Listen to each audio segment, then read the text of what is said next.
como o Bitcoin pode salvar o dólar do colapso e o plano de Trump para fazer isso. Poucas coisas se tornaram tão repetitivas no cenário econômico mundial quanto o peso cada vez maior da dívida americana, e há boas razões para isso. Conte no relógio e ao final desse vídeo, a dívida americana terá subido 25 milhões de dólares. Ao final do dia, será 5,4 bilhões de dólares maior. E ao final de um ano, terá crescido mesmo que o PIB de todo o Brasil. Os juros dessa dívida também não param. Em 2025, serão mais de 1 trilhão de dólares. Esse número solto pode não impactar tanto, mas ele implica um valor maior do que todo o gasto americano com seu exército, marinha e força aérea. A máquina militar mais poderosa da história da humanidade é hoje mais barata que os juros da dívida contraída pelos Estados Unidos. No fundo, esse é o sinal que faltava para acender a luz amarela e tornar ao menos plausível um questionamento sobre o fim do dólar. E afinal, quão longe estamos desse cenário? Mas antes, se você tem interesse em aprender sobre Bitcoin, deveria conhecer o Blocktrends Pro. Por lá, você encontra uma plataforma completa de cursos com mais de 300 horas de conteúdos, relatórios de análise macroeconômica e on-chain semanais, além de 2 carteiras recomendadas que vão te apontar a hora certa para comprar e vender. Você também vai fazer parte de uma comunidade exclusiva de investidores com análises diárias direto no seu WhatsApp. E se você está assistindo esse vídeo em abril, ainda dá tempo de aproveitar a promoção de 25% de desconto no aniversário de 1 ano do halving do Bitcoin. Clique no link da descrição e aproveite. Ato 1. As moedas globais. Via de regra, uma moeda se torna referência conforme o país emissor ganha projeção no comércio global. Foi assim com a Espanha e o real de 8 no século XVI, o florim holandês no século XVII, o franco no século XVIII, a libra esterlina no século XIX e, por fim, o dólar americano no século XX. Como você já deve ter reparado, moedas globais não são eternas, bem como impérios também não o são. Neste momento, o dólar está prestes a completar um século como moeda mais usada no mundo. Isso deve ocorrer em meados dos anos 30. Ato 2. A primeira moeda global sem lastro. Um fator que diferencia o dólar, porém, está no fato de que ele se tornará a primeira moeda global da história a não ter um lastro em metais. Nos casos anteriores, a quantidade de moeda circulante estava limitada ao ouro e à prata que os países possuíam em seus cofres. Com o dólar, este não é mais o caso. Desde 15 de agosto de 1971, o dólar mantém sua força única e exclusivamente na confiança que outras nações têm em relação aos Estados Unidos. E essa confiança, claro, diz respeito também à capacidade bélica do país. São mais de 800 bases militares espalhadas pelo globo,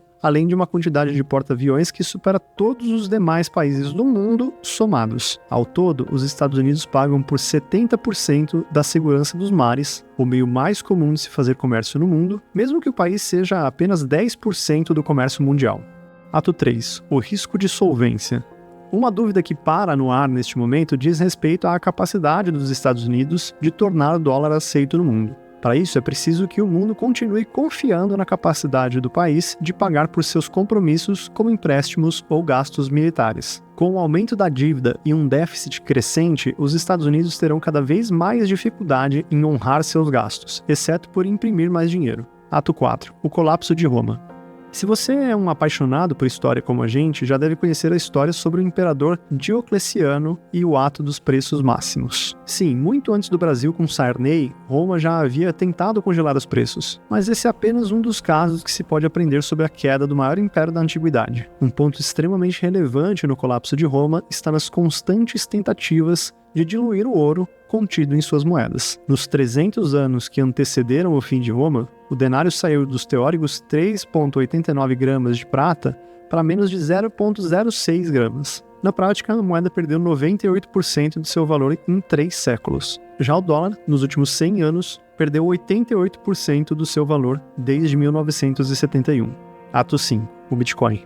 Não é segredo para ninguém que o Bitcoin desempenhou um papel fundamental na eleição americana. Estima-se que 40% dos adultos americanos investam em cripto. Sabendo disso, Donald Trump mostrou-se um entusiasta da criptomoeda. Não apenas isso, mas Trump nomeou David Sacks, o fundador da PayPal, como czar das criptomoedas em seu governo. O plano de Sacks é ousado. Trata-se de tornar os Estados Unidos referência nessa indústria, mas também de construir uma reserva estratégica de Bitcoin no governo. Projetos que circulam no Congresso prevêem que os Estados Unidos comprem até 1 milhão de Bitcoins. Essa reserva se somaria às reservas de petróleo e ouro que o governo americano já mantém, mas possuem um diferencial.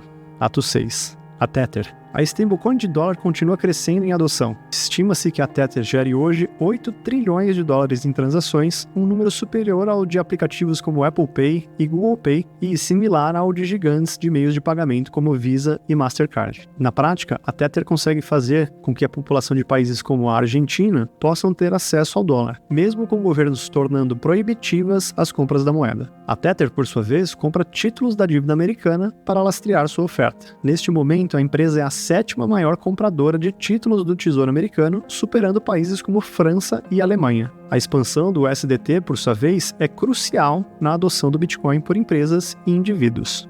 Ato 7. A dobradinha entre o USDT e o Tesouro dos Estados Unidos. Enquanto a Tether torna o dólar cada vez mais aceito no mundo, ela também influencia o preço do Bitcoin. Como o Bitcoin é um ativo escasso e 93% da sua oferta já foi minerada, com os outros 7% sendo minerados nos próximos 120 anos, a criação de uma reserva estratégica faria desaparecer uma parcela substancial dos Bitcoins no mundo. Some ambos os fatores e você terá um governo americano capitalizado com ao menos 5% da oferta desse ativo, que a cada dia passa a concentrar mais da reserva de valor global. Em um cenário em que um Bitcoin atinja $1 milhão, um cenário conservador segundo a VanEck, os Estados Unidos passariam a deter automaticamente 1 trilhão. Esse valor equivale a 1/5 de todos os ativos detidos pelo Fed, o Banco Central Americano. Com menor oferta e maior demanda, o preço do Bitcoin tende a subir, tornando o Tesouro Americano detentor de um ativo relevante e de credibilidade. A mágica da história, porém, é que ele não pode ser manipulado pelo Tesouro, possuindo justamente aquilo que falta aos governos: confiança. No fim do dia, somado aos ETFs, as companhias de capital aberto como a Strategy, o mercado americano concentrará uma parcela fundamental de um ativo de aceitação maior do que qualquer moeda no mundo hoje: a confiança.